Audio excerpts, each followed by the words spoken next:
em que momento você deve dar início ao seu projeto de paisagismo. E hoje nós vamos falar sobre isso.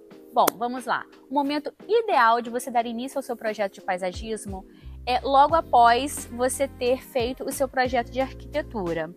Ou, mais perfeito ainda, o seu arquiteto e o seu paisagista estarem alinhados para desenvolverem um projeto perfeito.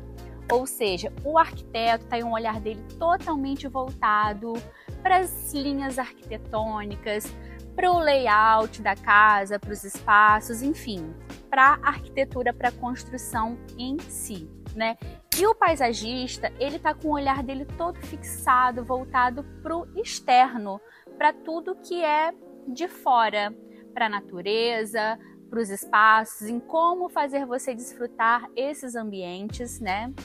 Então, assim, é muito importante. Com um projeto de paisagismo feito com antecedência, é possível já a gente definir ponto de irrigação, iluminação, sombreamento natural, o paisagismo em si, né? Toda a definição de espécies, de layout, de configuração, mix de texturas, cores, enfim.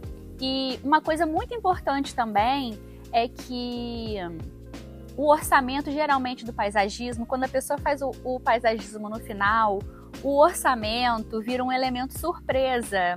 E quando você faz esse projeto de paisagismo no início, é possível que você se programe para o final da sua obra, sabe? Você já vai chegar no final da sua obra sabendo quanto que vai te custar o paisagismo, e se o paisagismo for uma prioridade para você, você vai já destinar aquela verba específica, né, para execução do seu jardim. Outra coisa muito importante também são as tampas de cisterna, gente, na frente das casas.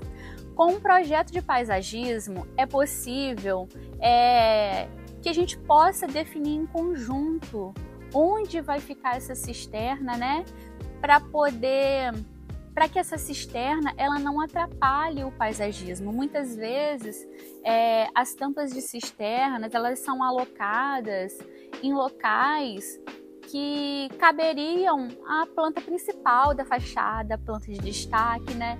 Então acaba impossibilitando a gente de ter esse elemento especial e de importância, sem contar que a estética dessa tampa é feia, né? Então assim, a gente já consegue se programar para camuflar também essa tampa de forma natural. Inclusive, eu tenho algumas técnicas, né, de camuflar essa tampa, que isso daí também já é um tema para um outro vídeo, de como esconder caixa de passagem, tampa de cisterna, né, que incomoda todo mundo, mas as pessoas só reparam e só se conscientizam de que aquilo ali tá feio depois da obra pronta, depois que já está no lugar e não tem mais o que fazer. Então, esse projeto de paisagismo com antecedência, feito com antecedência, ele vai te livrar dessas dores de cabeça e de coisas que você nem sabia que existiam, mas que você só descobre no final da obra, depois de tudo pronto e executado. Não é toda planta que a gente pode colocar próxima à piscina, não é toda árvore, não é toda palmeira. Tem plantas que precisam de determinados espaços, jardineiras superiores, né? Precisam de drenos, é feita também uma camada de drenagem, a impermeabilização correta, a questão também da profundidade, gente. É muito importante a gente saber lá no início qual é a planta especificada nesse projeto, para que a gente possa entender qual é a profundidade dessa jardineira que a gente precisa. Às vezes o cliente sonha com uma planta, mas o espaço que foi especificado é limitado, é pequeno, então a gente já não pode trabalhar com aquela espécie. Por isso que essa ação em conjunta do arquiteto com o paisagista, eu acho que aumenta aí o nível de satisfação do cliente. Uma coisa muito importante da gente falar também em relação à fachada é essa planta de destaque, né? Esse elemento principal que deve ser respeitada, devem ser respeitadas as devidas proporções, né, em relação à arquitetura, à fachada, ao tamanho do espaço.